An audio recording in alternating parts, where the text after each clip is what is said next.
Hi, everybody. Welcome back to the Human Challenge, where we explore all of the human challenges in today's world, the challenges of being human, and how we can challenge ourselves to be more human for the greater good. I'm your host, Vanessa Ferlano, and today we're speaking to Valerie June, a Grammy-nominated artist from Tennessee, hailed by the New York Times as one of America's most intriguing, fully formed new talents. A musician, songwriter, poet, illustrator, and author, she honorably serves as a turnaround artist working with students for the President's Committee for the Arts and Humanities. Super excited to have you here, Valerie. I know you just released your new workbook, as you call it. The what Light Beams interactive workbook that builds upon themes of mindfulness and authentic connection. Super grateful to have you here. I had the honor of going through the workbook, and it was a very light, inspiring, and really a wonderful way to come back home. So thank you so much for that offering. Thank you for inviting me to be on the Human Challenge. And so, where are you? Because I think you've been on tour. Like, where you are right now? Where are you today? What's been happening the last little bit? I know you released the book. I think you've been touring and done a few shows. Tell us, reorient us. Tell us the life of Valerie. Well, my life is pretty much on the road. I spend about 200 days a year on the road. So when I'm not on the road, I either am in Tennessee or New York. And today I'm in New York. I have a video shoot later in the day. And so I'm excited about that. But really, I live in motion. This year, I have about maybe 100 days on the road already planned. So I love to travel. I love to explore. I love to be around other beliefs and cultures and just learn from people and about the world and about plants in different indigenous areas, like what's native to Australia, what's native to Hawaii, what's native to Japan. And we have tons. So you can get busy in the natural world for a long time. Oh, that's really wonderful. And I love that because, obviously your book has like mindfulness aspects. And so I think especially when you're in emotion, that's when I think the mindfulness, that connectivity, like all that is just, it's such a beautiful way to experience the world, especially when your life is in motion all the time. So I totally appreciate that a lot. A And way of grounding. yes, exactly. And so I'm curious because I know you do also a bunch of wellness workshops. So with you being on the road, like how does all of that work? And then do you have, like, I think you have a couple coming up, correct? Yes, I have one next week in Vermont for is Sea Changes sessions, and the Garrison Institute is doing an entire day of mindfulness and meditation. So I'm leading for meditation during that day, and it's those types of events are usually for 2 or 3 days. So I'll be in the same place in Burlington, Vermont for 4 days actually, because I'll get there early. And then I have one in Rhinebeck, New York in May over the course of a Memorial Day weekend. That's 3 days. And like these amazing writers, Aisha, Ophelia, and Sarah Walko and Jacqueline Suskin, all four of us women are getting together to talk about the power of radical imagination, and that'll entail not just living in la la land, but how do we really embody some of the things that we dream for a new world. I'm wearing a shirt of Dr. King right now because I believe so strongly in the power of dreams to change the world. But I also don't think it's something soft and fluffy. It actually is work. It takes a workbook. It takes a workshop. And now I like to call it more practice than work, because work is a very loaded world when we live in this capitalist society. So it's good to use the word practice. We're just practicing being better humans and growing and learning to relate to each other. And there'll be one in Mexico and a few others in the coming year as well. I have tons of music performances between then. Aw, amazing. I love that so much, this grounding of radical imagination. And I 100% I hear that too. Like it is not this fluffy thing. It is a practice, 100%. And I absolutely love that. I think that sounds awesome. I might have to look into this because I think Yeah. that sounds absolutely fantastic. And yeah, I love the intention of that. So I really appreciate that. I wanted to get a little bit more into light beams, your workbook for being your badass self. And, there's a lot of things, I really want to hear about, the why the title light beams and kind of like how that is the theme throughout the book. And then another thing I'd love to, one of the things that jumped out for me, I would say, was this, this concept of being your badass self. And I loved it because when you talk about like light beams and this authentic connection, and then the word badass, like I love the two of them together because I think, especially as a woman, when we see badass the way it's portrayed in media, right, it tends to be very hard and very, I don't think it's fully embodied, I guess I would say is maybe the right word. And so when I, for me, being able to see this in the title and going through the book, I was really grateful for this perspective of, yeah, my badass self can be this softness, this lightness, this like truthful essence, right? And so I really appreciated that, as a reader and going through the workbook. Yes, thank you for saying that. Like the word light, when I think about that word, I think about just sunlight and starlight and moonlight and all the different types of light and how we can give light to each other and lift each other up in ways of light and sharing light through smiles or our interactions or even honesty. Sometimes just being vulnerable and not saying what a person wants you to say, but telling them the truth. Um, and that's hard sometimes. That and when you talk about being a badass and being a female in the world and the toughness that they see when you are a badass woman, that to me like is a hardness.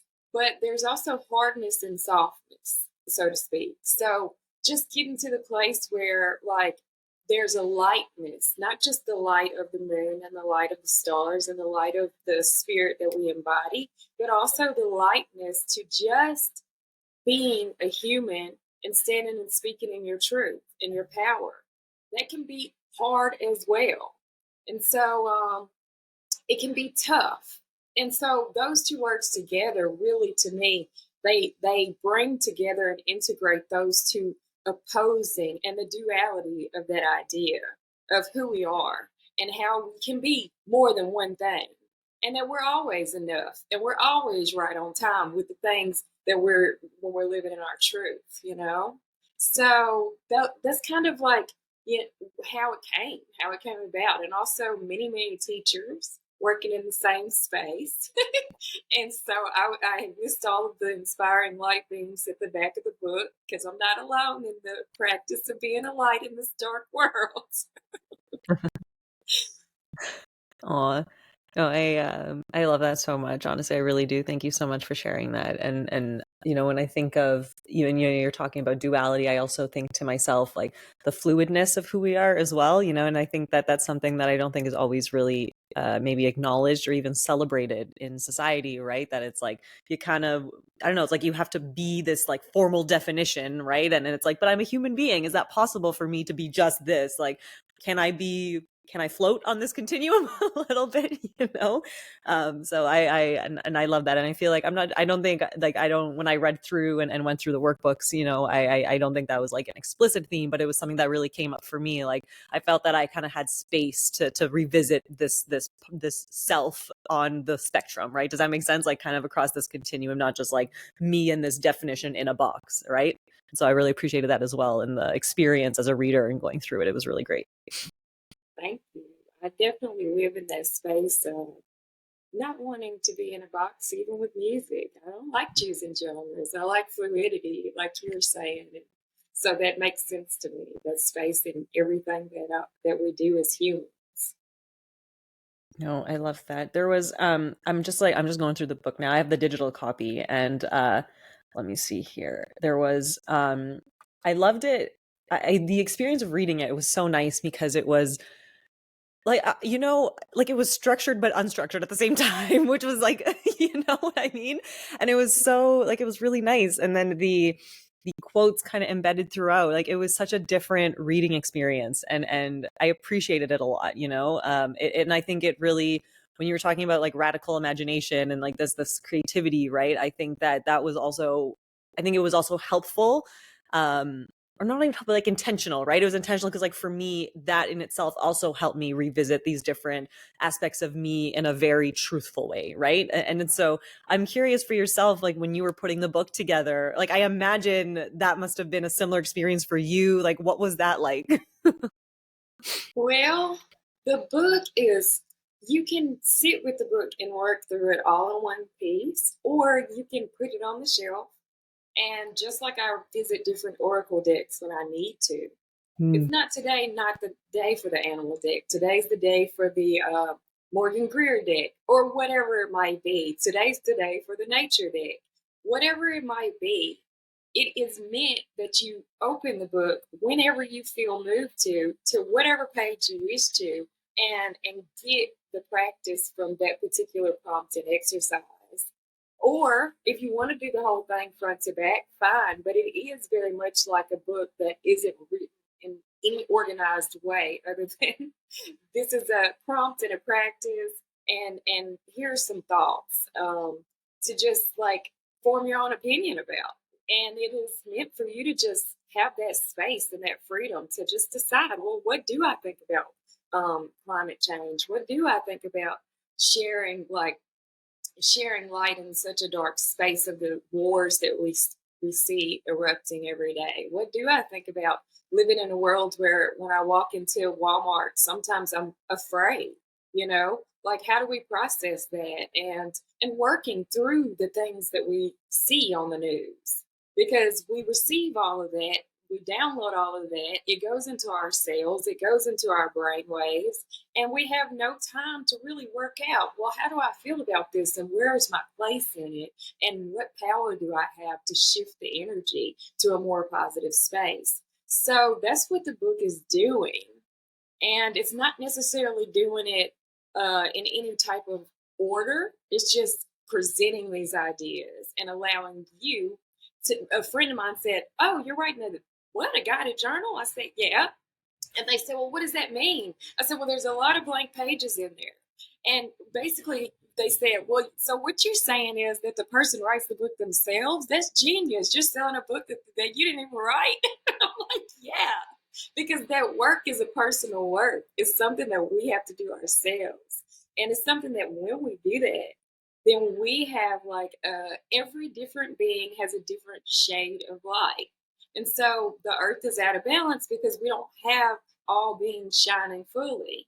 And so it's a little bit like, but when all are shining fully, no matter whether your light is blue and my light is blue, we don't have the same shade of blue. So we're just like beaming, and the planet is so bright that we put the moon and stars out of business. No, we don't want to do that. We want to keep them going. But so the practices as well, they're practices that over the last, I guess, maybe 35 years have come to me. So that's another reason why the book isn't written in a order or form, because this is just as I have received these practices. Ancient tree therapy. I was getting off stage in Texas, Luck, Texas, at Willie Nelson's ranch. My father had just passed. I sat down. I actually fell down under a tree on the ground, and my body was leaning against it, and I just cried uncontrollably. I did not cry at the funeral. I did not cry before the funeral, but this random day, I had no control of my grief. And this tree just held me. And it said, we're wise. We are old. We're way older than y'all. And we will always be here. We are everywhere. And you can call on us anytime you want to. Just lean on us anytime. It doesn't matter what type of tree it is. We are here. And that hardness of the tree body and the toughness, it just healed me. And so these practices, like that practice or the rose petal leaves ceremony, all of that is stuff that I've received. I channel music, and I channel all of it to share it with you in whatever way you want to receive it. right. I am really grateful for that story, that perspective. I think it's just very beautiful. And you know, I'm also happy we brought in this connection between like self and planet, because I was going to ask you about that. I know that I think the description of the book talks about that, like finding this balance between self and planet. And so, I love that from both. I think when we think of like, activism, right, which when you were talking about radical imagination, I'm like, to me, in my mind, I think of activism because I think that is what it is, right? It's like we have these big ideas. How do we change the world with it? And so when you talked about like balance with self and with planet, that to me was also like spiritual, but also I think there's that activism there as well, the activism component. And so, like I guess I'm curious a bit about that for yourself. There's a spiritual connection which you were just offering, and then I'm curious about this activism perspective as well. Well, that is so true. That radical imagination, that is just the seed. But then that has to become imagination in action. What does that look like in form? What does it look like on the palette of the world stage? And what colors are we painting with? What does our artwork look like when we have so many different shades of feelings and emotions and thoughts and beliefs and upbringings? What kind of world are we creating? And everything that we see that's man made was a thought. It was an idea. It was an imagination of, oh, I want a chair. Let me just like, maybe I'll get a piece of wood. And then, ta da, the first chair is born. Like Yeah. just anything, a building, a cup, whatever it is. And so the power of imagination to be actualized in the physical world, in the real outer world, is huge. It shapes our reality. And so when I think about that, I start to think, well, this play space, this invisible side or inner worlds of imagination, it's fed by the outer worlds of plants and nature and man made things like buildings and cups. But when they are together, it's back to the duality. When you can live in the outer worlds, but also marry that with the inner world, then you're creating a new space, a new world because you know your power. You know that you have the power to help shift a person's, maybe a bad day for someone sitting across the way from you, or the person checking you out at the grocery store, or the person giving you coffee. Maybe they're just outright nasty. And in this election year, we might encounter that. So, how do we deal with that energy when we're trying to be a light? We have to be alchemists. We have to be wizards. We have to be working in some la la fairyland to be nice after someone's been so rude to us. But we have that power. So it's taking that power from the imagination space and saying, well, how can I carve a new portal in this moment with my interaction with this person who is challenging or with this issue that is challenging? And how do we disagree in a way that's beautiful? Not all disagreements. And I'm hopeful that humanity reaches a place where our disagreements don't lead to war ever, because we're able to disagree. But that is what we do in a creative space, a constructive space. It's beautiful to have diversity, to have different beliefs and different ways of wanting to exist. I don't want all the same, but I also think there's a way to do that, as Aretha Franklin said, with respect. RESPECT. There's a way to do that in a respectful and mindful way. And so I call all of that, what I just said, positive activism. I call it joy activism. It's yes, I'm focused on all of these frou lolly things in la la land, but how does that really live on the planet? And how does it really, really help to shape a new earth the way that we wish to see it if we were looking for some more harmony? And so that's kind of what the practices are doing, and how radical imagination, when it's actualized and is put into action, becomes positive activism. Because we all day we see, I don't focus a lot on the outer world and on the darkness. And as a Black female, I could focus a lot on slavery. I could focus a lot on the pain of my people. But I think we know that. We know that. We have had that discussion so many times that I'm very curious about what the discussion looks like of our future and our growth and moving. Like, what does the new human look like? Like, what does the new humanity look like? How do we take all of that pain and write this story of what our children are going to be living? Or will they just be cycling through the same cycles that my ancestors did, and my ancestors' ancestors did, and the ancestors' ancestors did? Because we can't break out of this create our same reality through focus, and we're focused on the same cycles of oppression again and again. They just reform themselves because systems learn how to have new languages so that they seem more accepting, but they're not. Do you see what I'm Mhm. saying? So this is all positive activism because we are like looking at what it is. We're looking at the darkness. We're not looking away from it and saying, "Oh, well, that doesn't exist. Let me get in my large SUV and drive to my mansion and la la la. It's great over here." No, we're looking at it all. So, and we don't have answers. We're looking at it with questions. And that's why prompts are in the book too, because they don't answer this. We all collectively, as a collective dreamers, with a collective dream for a new earth, for more harmony, with a collective mind, come together with a little piece of the puzzle that makes it brighter and better, you know? But if we don't all do that work or that practice, then we don't see those pieces. There's a lot of missing pieces, you know? Absolutely. Absolutely. I think, I mean, those are very, very powerful words. And I think it's honestly the best way to end our discussion today. I really hope that people really sit with that, because these are all the questions, like you said, Valerie, of what does the next humanity look like? Right. And how do we, and essentially how we co-create that? What are the questions we have to ask to co-create that with ourselves, and then with each other, and then with the world, essentially. So I'm super grateful to have held the space with you. And I will definitely, you will see me at one of these workshops, and I'll be happy to share any links and other promo as well in the description, and as well, of course, to your book.